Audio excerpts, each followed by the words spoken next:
Okay, so I'm on my quest to fix my Commodore 64, and for that purpose I have a working motherboard. It's a shortboard that I have.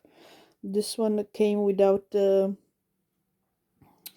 VIC II and the SID, and I just put a Swin SID inside. And I just have a blue LED diode. I always wanted the blue one.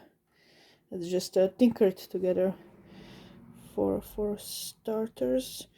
Okay, so I put the VIC II graphical chip and a Swin SID, and anyway, this is my known working board, so I just felt I need one in case I cannot fix my own. Then I got some cables, a SCART cable, the one that we use here in Europe, and I have a S-video cable. I have a brand new PSU power supply unit. And what else? I bought, well, some extra rubber feet, and then this is more for the Amiga. That's a mouse adapter.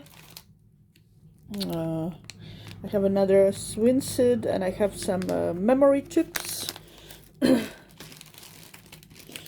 have some couple packs of these heatsinks, just in case. Then I do have, I know capacitors are usually not the problems with Commodore, more with Amigas, but I still have a extra set, and I have some fuses, some I don't know what's the I know the German, the Flinke und Träge, but I got two types of the fuses that I need. I will show you later why. So I think I need the fuses and the capacitors. What else? I got, well, a nice adapter to connect my Commodore to the HDMI TV. So this is SVGA. So I've been bleaching a toy with hydrogen peroxide. That's why my finger is like this, so it will go away. I was a bit not careful. Anyway, so this is S-video, or as you call it, it's a composite or PVY to HDMI, and this one actually I checked with the board, that one actually works. So I do have a output, and in case that does not work, I do have a modded Casio TV 410, and that one is actually a bit special because this doesn't come with this aerial input, and this guy jammed it in, or like connected it with. So if I'm just like if none of these connection methods work for me, I can still check with the Vulgaris aerial input here and check it on this little, just check, is it working? So that I have as an output. And what else? SD to IAC to be able to use the micro SD cards. One here. And then I guess I want to put like save my old tapes to the PC, or the other way around. There's an adapter for the data set to USB-A. Then there is, of course, the diagnostic cartridge, and this one has a couple of, with these jumpers, couple of, I have to check the couple of diagnostic and dead tests on it. Then there is, I won't pack it, but this one is the Lumafix for the bars, which are usually not a problem with the CRT, but very visible if you use a very modern digital TV. Let's see if this works with a couple of screws. You can get rid of the bars. What else? Yeah, nice cover for the bread bin case. And I'm not sure it have any. My joystick works, so I got a little controller. Looks cheap, but I just need it to work. And then there is a bunch of game cartridges which I got like this, so that I can just play some games. And then I think that's it. There's a IPA alcohol contact cleaner, kind of a little soldering station, or soldering as you wish. So I think that's it. That's for my Commodore stuff.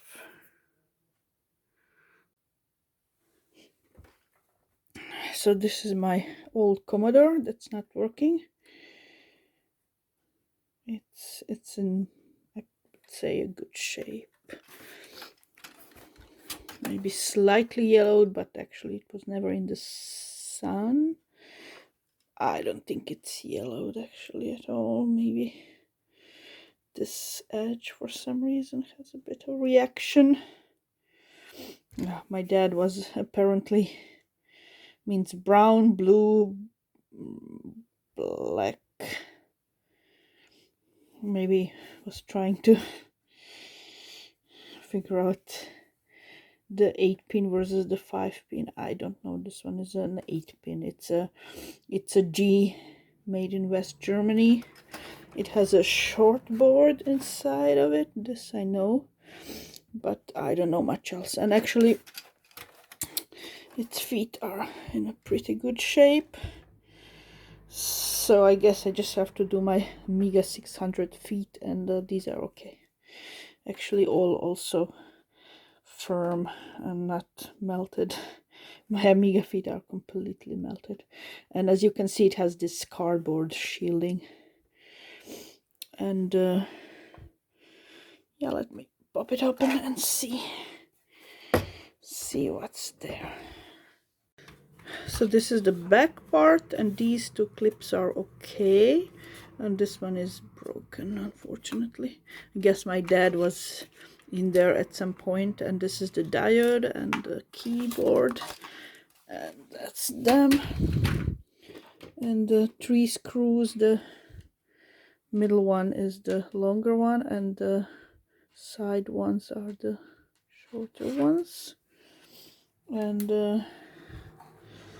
this is what I have. I slid this out of the RF shield, and that's a shortboard.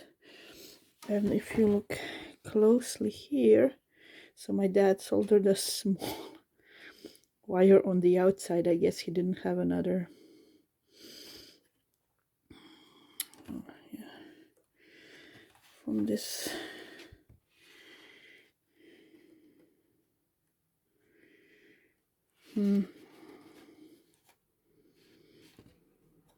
Okay, so this is basically the board I have to check, because these short boards are apparently less prone to failing than the long boards. But what I did notice that I don't even get a diode on, so it could be very simple if it's just, for example, the switch, but I have to check.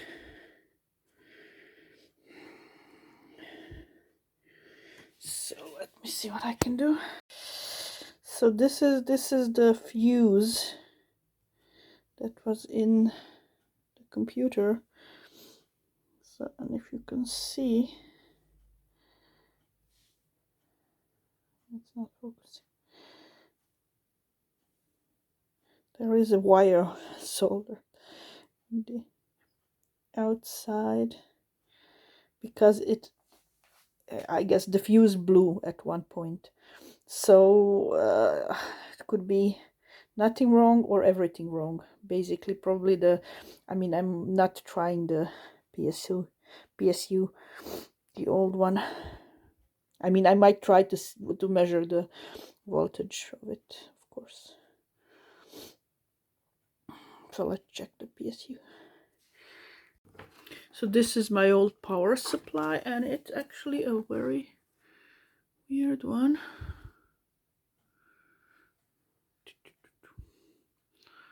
Okay, I have to measure the voltage here.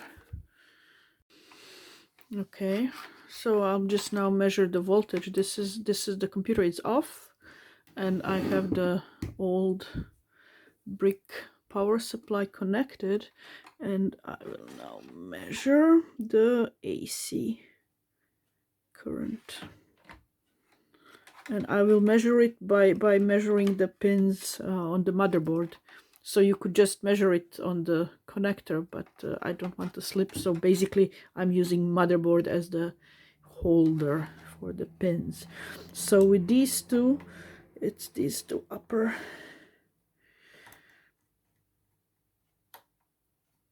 ones.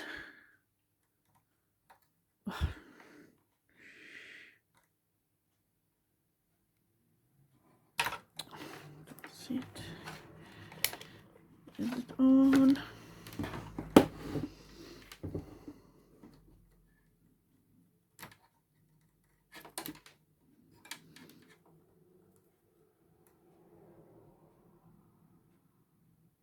I don't see anything.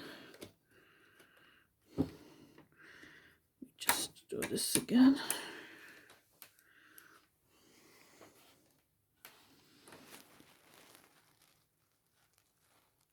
Okay, nothing.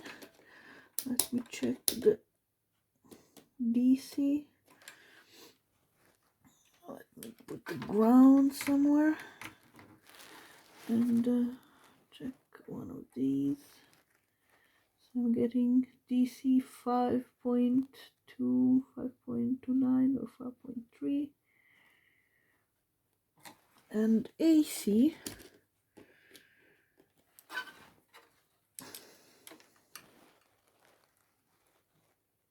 not getting any AC. Okay, that's strange. No AC here. Okay, that's actually good because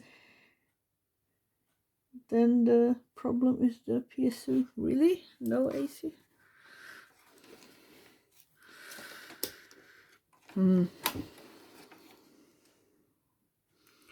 Would I dare to measure it directly here? I have a soldering gun holder which could keep it. I'll measure it later. Okay, let's just consider it faulty now. So it's not heating up at all, and let me just check. Yes, it is plugged in, so yeah, and we get the DC. So let me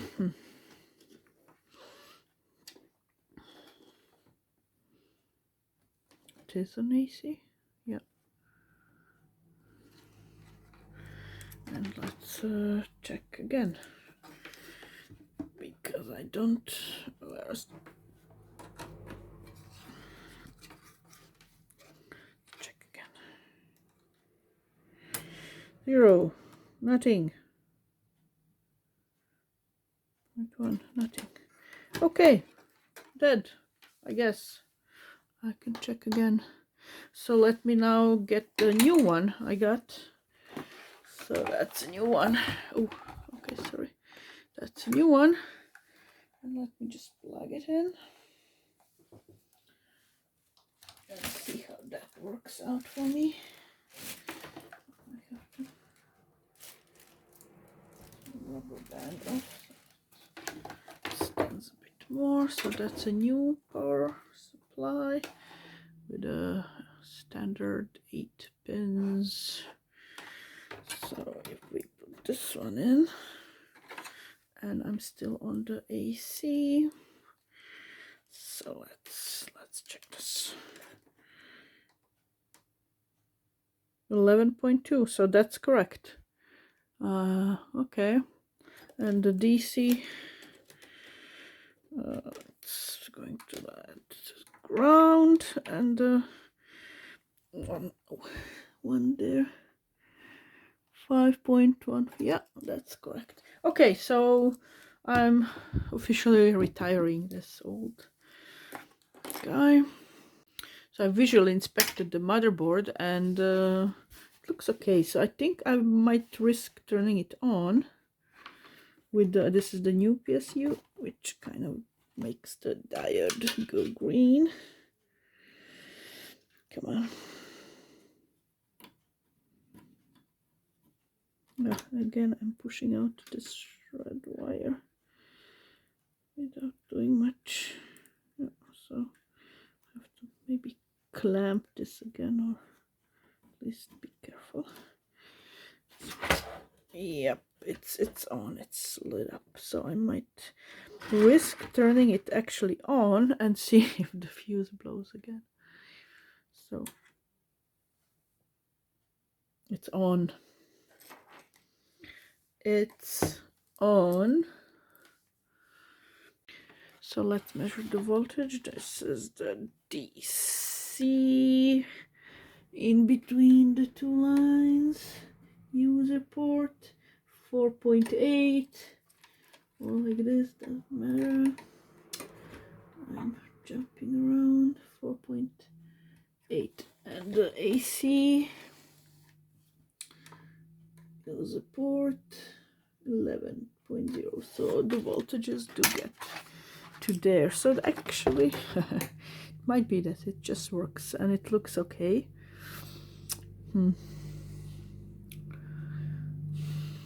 Let's see.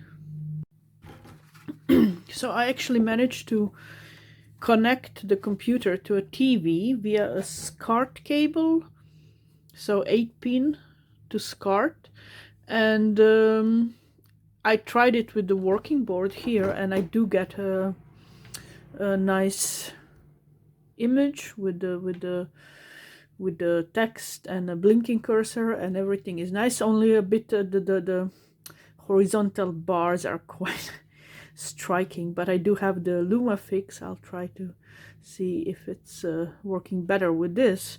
And anyway, so when I connect this board to the screen, I get nothing. I get a black screen. And I tried 2 dead tests, nothing. I get nothing.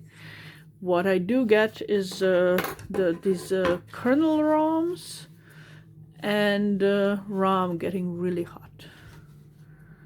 And I checked it a bit, and I unscrew the board now. It does look like it could have interrupted contacts here, or maybe dry solder joints. I have to actually unscrew it and check the behind of this board, but it's a black screen board basically. And I mean, I do have spare RAM, but I do not have the kernel, so I can't, at least not now, do anything if it's not there. I can try to reflow the RAM chips. Actually, let's not plan till I see what's behind it. Yeah.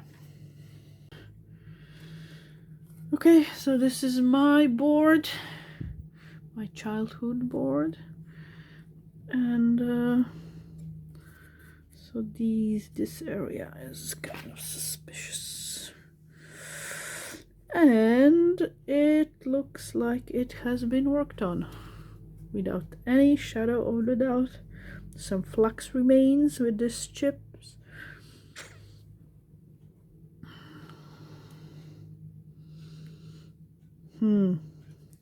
Also not sure about this. What is that? That's a CIA.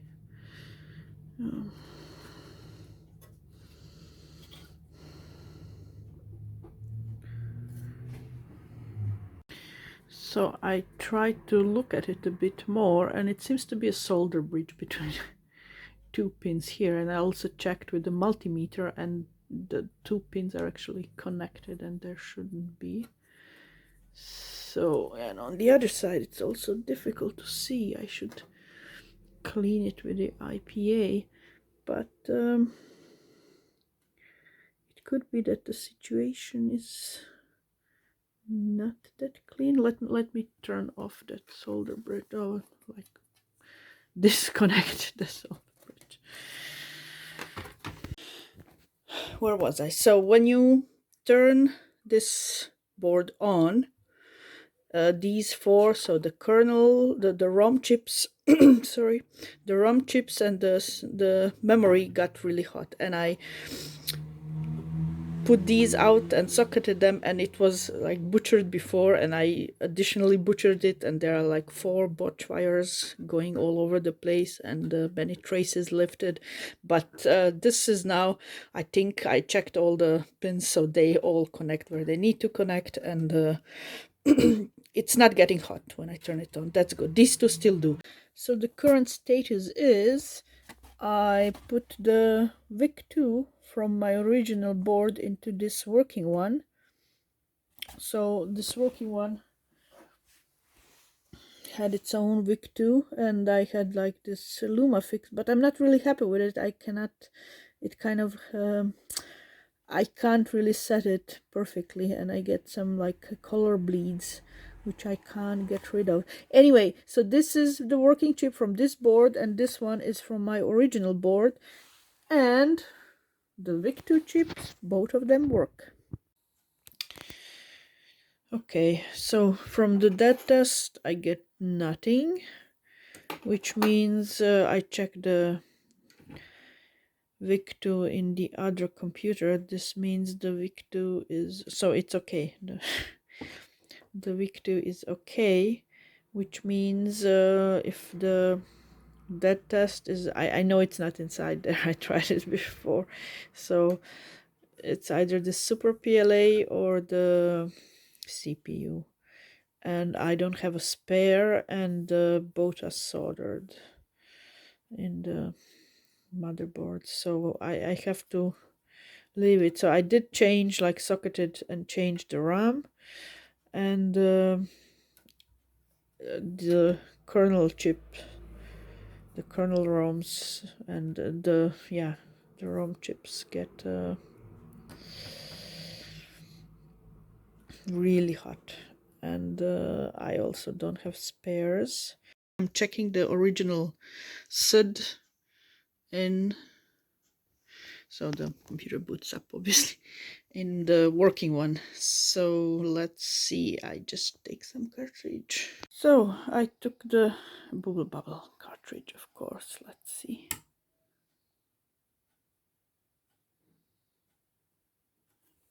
The volume, maybe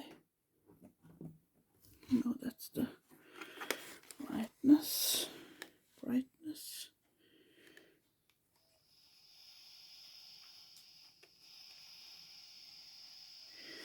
Yeah, unfortunately I don't really hear anything.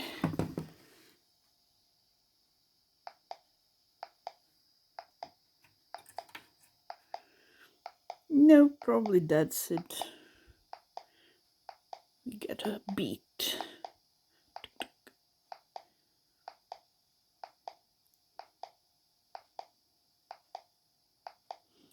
No, unfortunately the SID is dead, which is not unusual. But I do have 2 Swin SIDs, so maybe I also get an ARM SID, but yeah.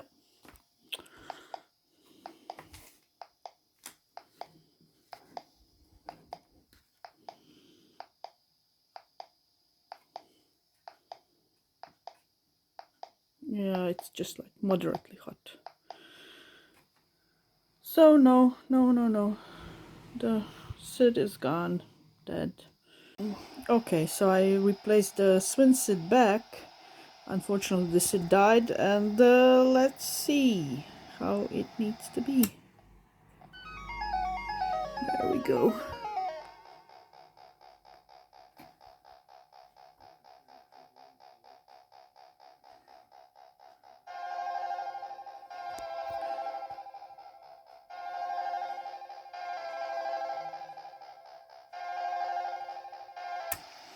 Okay, so basically I tested the SID and it works. Okay, so I put the clock chip from the not working board into non-working board into this one, and let's see. We can't see anything because I didn't turn on the...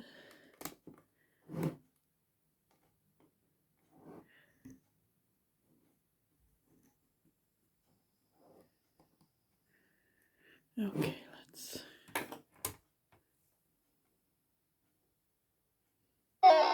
Ooh.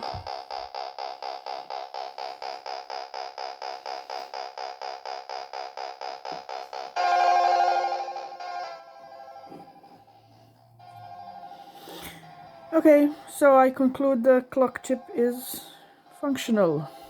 That's good.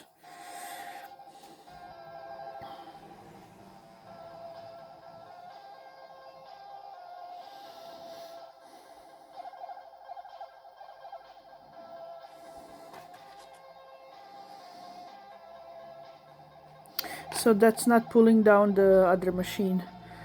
So it's PLA or CPU, I guess.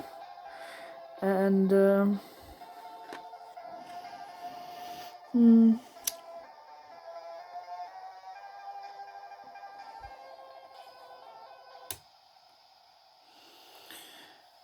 okay, so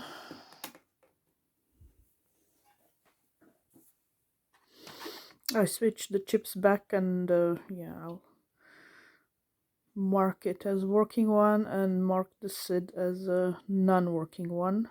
Okay, I guess it is a bit clearer. I do have a swing SID. The VIC II is working. SID is not working. Clock is working. CIAs, I still don't know. Probably fried too, because everything on this board was at a point fried. So I know now that these two are working, and I'm hoping that the Super PLA is still okay. But of course, I mean, I could just like suck it and change every single chip, and no, I mean, I want, so the thing to do now, I guess, is to, I want that test to tell me something, and I guess the CPU socketing and changing a CPU would be a thing to do, maybe, like, other than getting an oscilloscope and actually checking what's happening. And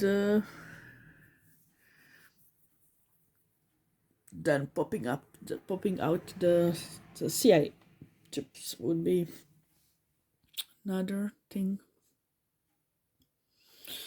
And if none of that work, I mean, I don't want to deal with this Super PLA. It is my childhood board, but where would I find a working one like that?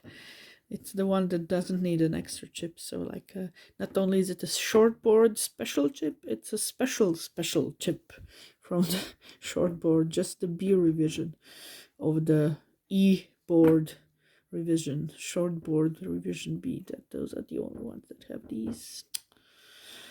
So I guess, I mean, if this one is dead, I maybe get some cheap oscilloscope and figure it out before I start swapping every single chip.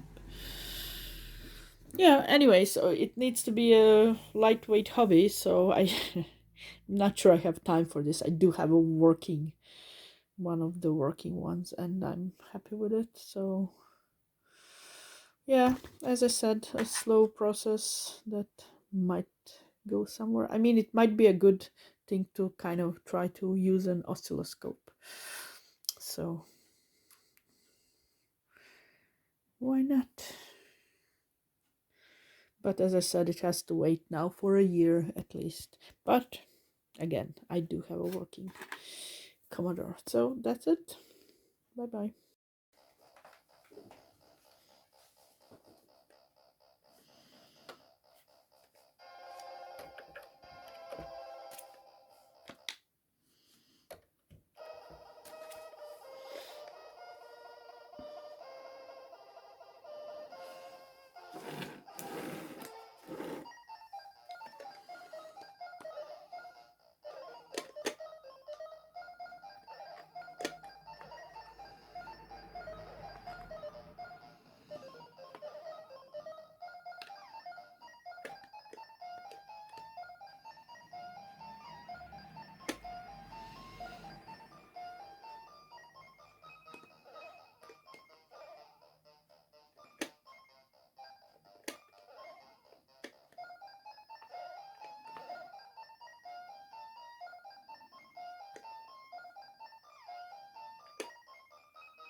Okay, so that's it with the Commodore. Probably died. I don't see it. Yep. Bye bye.